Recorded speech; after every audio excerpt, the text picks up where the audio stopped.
and the beginning of human civilization. Saint Trinithian gives a curious account of the descendants in the line of Cain. His history of the descendants of the line of Seth reads like the record in Genesis. That's interesting. And then we're still talking about that flood that the wind was, that Notice says that Notice was responsible for commanding over. Yeah. Right? Okay. Yep. Let's keep going. Follow Publius. Now, we're on page 4, and it's right where it says, according to Philo, the name's of Mount Lebanon. Once you get there, you would pretty much reviewed the first 3 pages. So I think you should be on page 2 by now. Is that page 2? I don't know how to tell what page it is, but it starts with Philo of Biblius of Heronius. Philon of Byblos was a Phoenician scholar and Roman citizen born in Byblos. That's where, but how do I know? It says book 1. I can find out real quick. Okay. Just give me a second. I've got them all done by pages. So, I believe you're on page 2. Just have to find you. Judging from the fragments of the Phoenician history, Censorship appears to be a contemporary. Yeah, okay, so traditions to 8000 BC. That's the part you just finished, right? Yes, but no, hold on. 2000 BC. Let me see. Where did I see something about 8000? No. Oh, yeah. And his culture, tradition, 8th. Yeah, okay. Yeah, his Phoenician history, yeah. So I just finished that, and now it starts with Philo of Byblos. Yeah, so you are on page 3, and it says Philos of Byblos. You're almost, you're less than a page. Like, just read. I'll finish it real quick. Phoenician Canaanite religion. And yeah, you're right there. Okay. Philo of Byblos, or Heronius Philon of Byblos, was a Phoenician scholar and Roman citizen born in Byblos and representative of the Roman council Herennius Severus. Works of grammatical, lexical, encyclopedic, and historical importance. He wrote in Greek about scientific authors and famous people and their work, especially Emperor Hadrian. His most important work in the translation of Phoenician history by Saint Trinithian. His most important work is the translation of Phoenician history by Saint Trinithian.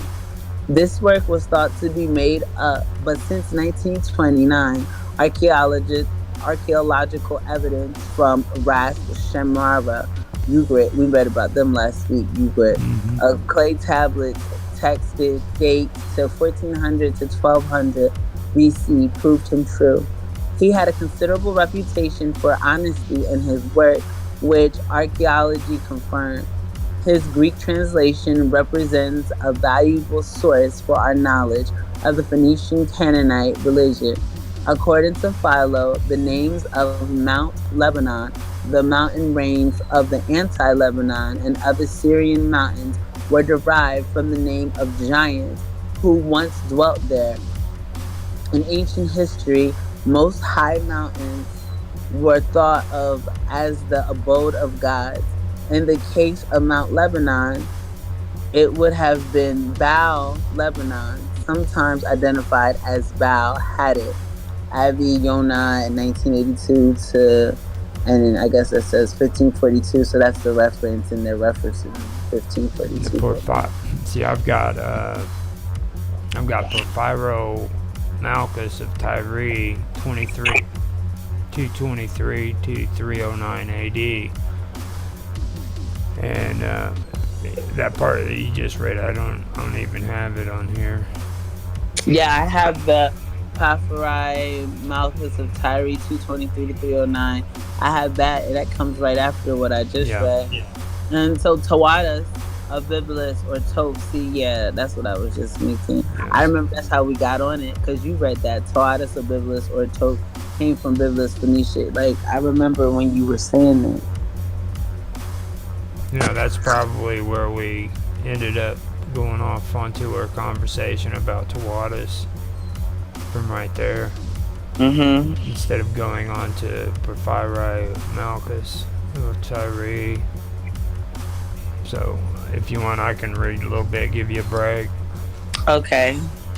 Thank you for catching us up. No That problem. was pretty rough. I could hear it in your voice. Sometimes it gets a little difficult with the names. Yeah. So, Porphyri Malchus of Tyre, 223 to 309 AD, was born in Tyre, or Tyre, which I always call Tyre for some reason. Is it not Tyree? It's Tyra? I've heard other people say Tyre, so. Oh, that makes sense though, Tyra. Yeah, I can hear it.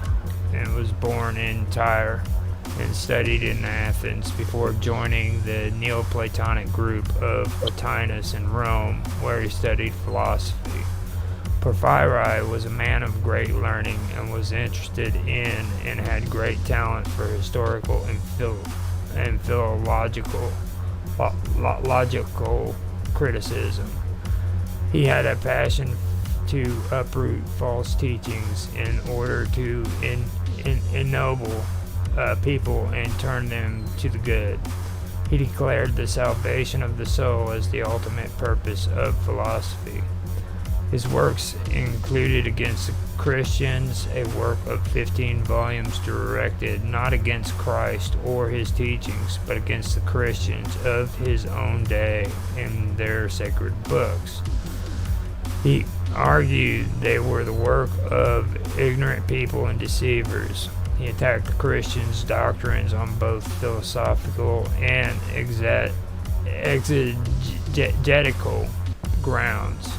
As to be expected, his books were banned in 448 and ordered destroyed by the Christians. Copious extracts of them remain in the writing of St. Augustine and others. Other books, such as Aids to the Study of the Intelligibles, is a basic summary of Neoplatonism.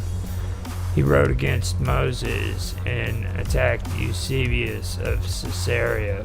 He lived in austere he lived an austere celibate life. So that was Porphyri. That's one of the guys that you wanted to talk about. And he actually did write some good stuff. So your fingers on the mic. I said, have you read any of his works? Oh yeah, I have. It was a while back, but I read it. He was an interesting guy because he was. I was telling you about the ecliptical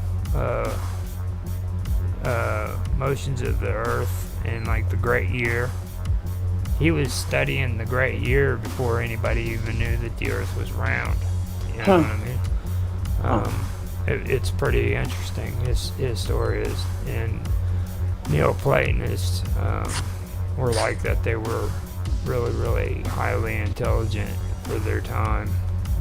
So it is pretty interesting stuff. But that is, if you want to check out Plotinus, we could talk about Plotinus. He was an interesting guy, since that's where we're at in the story. I can pull it up and send you You think a link. that's more interesting than the goddess that we were going to speak of, Nineveh? Oh, you want to talk more on it? That'd be cool. That'd be cool. Now, Nineveh is a good topic. So you want to go back over the Semiramis, and then that's a good idea. We could do that. It's just what it's up to you, whichever is more comfortable. I mean, like I'm just learning, so I'm intrigued regardless. I just keep muting because I'm moving bags and stuff, and last time you could hear it, so I'm Mm. like I'm listening to you, but I'm doing other stuff because I was supposed to Well, do something already that I didn't. I But can actually kind of go over some of the stuff that I found out when I was doing this timeline. I've got the link I'm gonna post here on the okay. side. Oh, I And just got it. Okay. that's for Samara or whatever. And then The names are wicked. another thing, man, that is pretty interesting too, which is really cool, is Nineveh. Just Nineveh, the actual root word for it, and this is what really stuck out to me. Now, I'll go ahead and I'll read the thing for Nineveh, and if you want to, you can reread the Semiramis, okay? Okay. But Nineveh, also known in early modern times as Kuyunjik, was an ancient Assyrian city in Upper Mesopotamia, located in the modern-day city of Mosul in northern Iraq. It is located on the eastern bank of the Tigris River and was the capital and largest city of the Neo-Assyrian Empire, as well as the largest city in the world for several decades. Today, it is a common name for half of Mosul that lies on the eastern bank of the Tigris in the country's Nineveh governorate takes its name from it. It was the largest city of the world for approximately 50 years into the year 612 BC, when, after a bitter period of civil war in Assyria, it was sacked by a coalition of its former subject people, including the Babylonians, the Medes, the Persians, the Scythians, and the Sumerians. Now, this is actually when the Medes and the Persians finally joined up with Egypt and the Scythians and the Babylonians and finally took Assyria down. That was the end of them. But they make it out like it was like a uprising and a revolution and stuff. I was just about to say, like, it was a massive thing, but they kind of teamed up and did that. Okay. Yeah. Assyria never had control of the Persians or the Medes. So, now the Babylonians, the overturn. Yeah. And the Scythians, they never controlled the Scythians.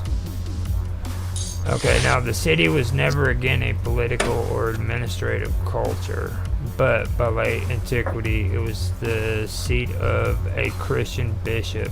It declined relative to Mosul during the Middle Ages and was mostly abandoned by the 13th century AD.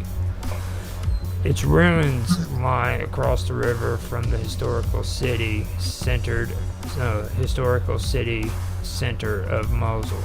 The two main tells, or mount ruins, within the walls of Tel Kayunjik and Tel Nabi Yunus, the site of a shrine to Jonah, the prophet who preached to Nineveh. Large amounts of Assyrian sculpture and other artifacts have been excavated there and are now located in museums around the world. Now, the part that got me was this name here. This is what really stuck out to me after what we read about the Semiramis. Okay, pay attention to this part because it really is important. Okay. Yes. Okay. Now, the English place name Nineveh comes from Latin Nineve and Septuagint Greek Ninue, under influence of the biblical Hebrew Ninue, from the Akkadians Ninua or Nina, or Old Babylonian Nenua. The original meaning of the name is unclear, but may have referred to a patron goddess.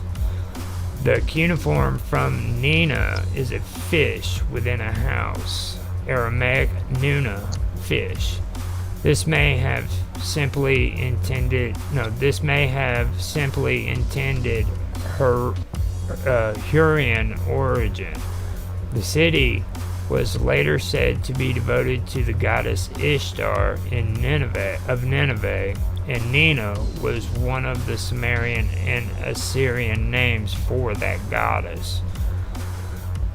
And additionally, the word in Old Babylonian refers to Ethione, genus of fish, further indicating the possibility of an association between the name Nineveh and fish. The city was also known as Nenua in Mari, Nineveh in Aramaic, Nineveh in Syriac, and Nineveh in Persian. Nabi Yunus is the Arabic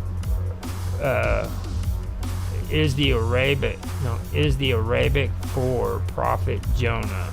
Kayunjig was, according to a laird, a Turkish name, laird the Arabs, and is thought to have some connection with the Karakoyunlu dynasty. These toponyms refer to the areas of the north and south of the Kausar stream, respectively. Kayunjik is the name for the whole northern sector enclosed by the city walls and is dominated by the large 35 ha mound of Tel Kayunjung, while Nabu, or more commonly Nebi Yunus, is the southern sector around the mosque of Prophet Yunus Jonah, which is located on Tel Nebi Yunus. So they're talking about those mounds. But the thing that stuck out to me was the fact that the actual name for Nineveh relates to a fish, and then it also relates to the mermaid. And if you remember, we were doing our research and yes, last week, and we were talking about the mermaid goddess, and we had pictures of her. You know, and the one thing that we were discussing too, which I wish we could have gotten more of, was